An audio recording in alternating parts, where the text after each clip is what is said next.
I've been talking quite a bit about change, and I'm excited for today's video because today's video is going to make a very special twist and allow change to become a very impactful part of your healing process. So much of change in our lives isn't expected. It's unexpected change that can create a lot of very uncomfortable emotions, as I'm sure you know. I can tell you for myself, I know it very, very well. So for me, I wanted to share my skill set with you because it's one of the biggest gifts I have in this awesome world and life that we get to live, because we never know what's going to come in each given moment. The thing is so much has happened in our lives that have been scary, or we've lived through things that are scary and we haven't really been able to process them. So we're kind of stuck in a certain mentality. So for me, when I go through a change, and a change isn't a happy change or isn't an exciting change, or it's a totally unexpected change, I find the emotion of stress. So a lot of times at the end of the day, I'm saying, oh my gosh, I'm so stressed. And I can track it down to a change or something I wasn't able to control.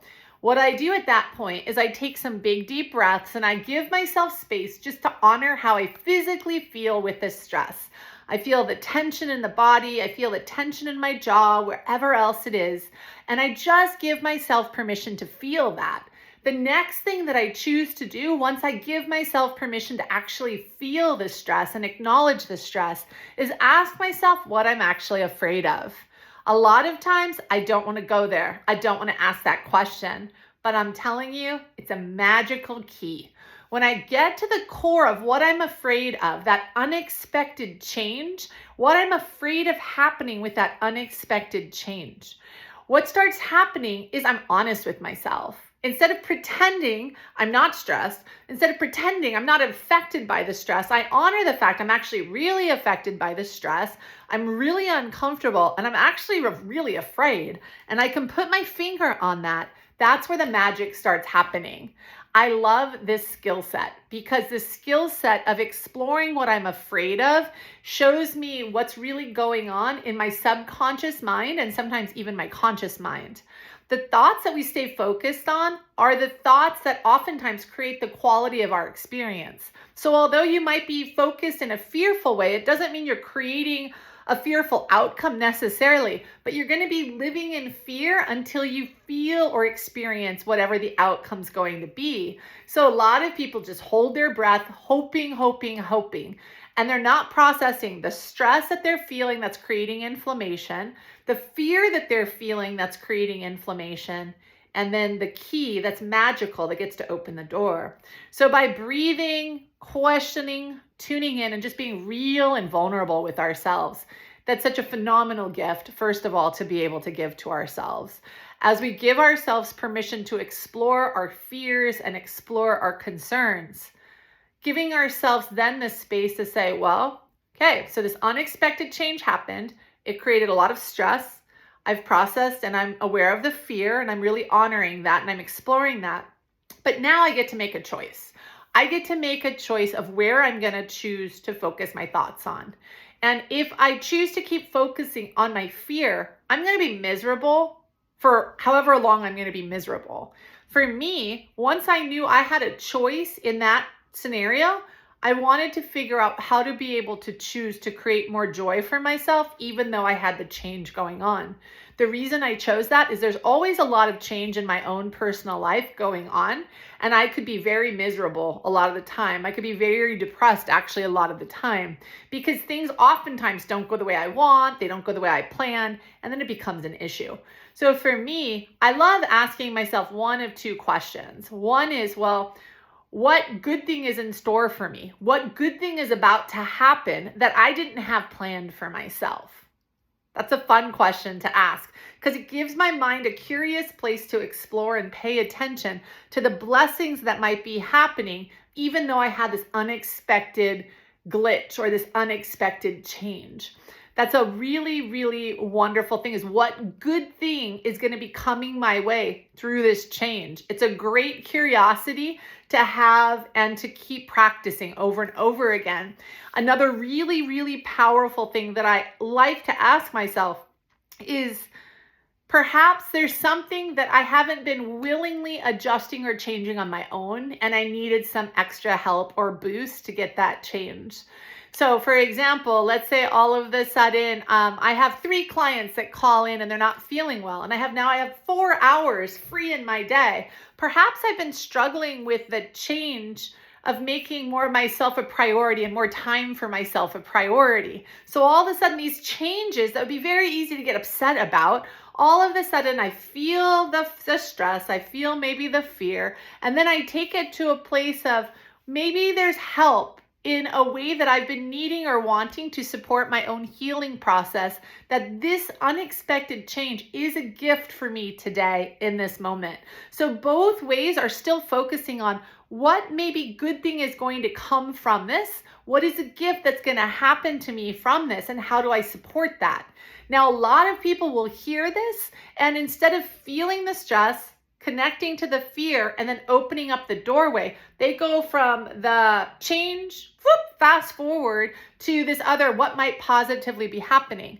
When we do that, that does not help our healing process on a physical level, because we still have the stress, we still have the fear. Both of those things are creating consistent inflammation in the body. Although we can override it, some people call it spiritually bypassing. You can override it. Will you mentally feel better? Probably. But the body will still feel kind of sick to the stomach. You'll still feel kind of tight in the chest. It won't integrate, if you will. So I urge you all to remember the process. Things are out of your control. Something happens unexpectedly. Perhaps you lose a job. I'm just using this as an example. Stress. Okay, feel it. Close your eyes. Feel how tight and restricted and overwhelmed the body feels, right? Once you feel like you're really acknowledging that, you're probably pretty uncomfortable. Shift into the fear. What are you afraid of? Keep breaking it down. Get a journal out. Talk it out. Whatever you got to do to get clear on what it is. From there, I would ask myself, I wonder what amazing thing is going to happen from this change. That would be a really cool default to think. The other thing is there anything I've been wanting to change, like my job, and I didn't take the proactive measures to do it on my own? And oftentimes we will find the answer is yes to that question. So then what happens, it kind of goes full circle, so that we start to understand over time how incredibly supported we are in our lives from a point of unexpected, whether they're positive or negative in the moment, surprises. We can make whatever we want out of change and out of unexpected circumstances by what we choose to focus on and by how we choose to focus on those things. Whatever we choose to mentally focus on, it's like water to seeds of a plant, and it will grow. So if you're going to stay really hyper focused on fear, that will make you hold your breath for a long time until an outcome comes your way. Imagine how different it would be if you actually believed that good things were happening to you and change represented good things are coming your way. In order to get to that place, we have to honor the fear. We have to honor the stress. So it's honoring, I am feeling really stressed right now. I am feeling really out of control right now. I'm really uncomfortable right now. And then breathing in through the nose and out through the mouth and feeling what it feels like in the body to be uncomfortable. That's something nobody really wants to feel. And then pay attention to the dialogue that starts coming up. That takes us to the fear. Nobody's going to want me. I'm not going to be able to pay my bills. Oh my God, I'm going to lose my house. Whatever else starts to come up, let that stuff come up and then choose to stop and reset. Imagine giving yourself the space to have a voice to honor how you feel, to honor how you emotionally feel, and then giving yourself the space to navigate it in a conscious, more aware state to create the experience you want. Because so much of our lives, we're waiting. And we're waiting for things to potentially work out in a positive way, but we forget the process along the way. Every single day we're alive, we have such an opportunity to understand ourselves in a different way and to heal in a different way. The more that we understand this, the more that we resonate with that, meaning that our body resonates with that, our mind resonates with that. When we get a change, we get to have the fear come up. We get to have the stress come up. The stress is the awareness, right? Then we know to breathe in, settle in, and then the emotion can come up. And when that emotion comes up, That's beautiful. Now we get to come in and we get to help this beautiful new concept integrate. I wonder what wonderful thing is coming my way. I wonder what wonderful thing is coming my way. Although I don't like being in control or not in control and not making this choice myself, I am going to stay focused and anchored on what wonderful thing is happening my way. You might need to do this over and over again until your body gets used to it, but you will see in time it becomes more normal, more natural, and eventually it becomes your actual normal way of processing through change. Change is a part of life. And we might as well learn how to embrace our changes, how to embrace and assume things are going to work out for a positive for us, because so much of our life becomes waiting for things to work out otherwise. And we can have things work out the way we want. They can also work out a lot better. Now, sometimes do they work out not so good? Absolutely. Most of the time, though, it's one of the other two. So taking big, deep breaths, tuning in, and focusing. I want you to remember that you consciously create the moments you live in. You can't control what happens. You can't control even what comes up in your thought process, but you get to process it and work with it in a conscious way if you choose to.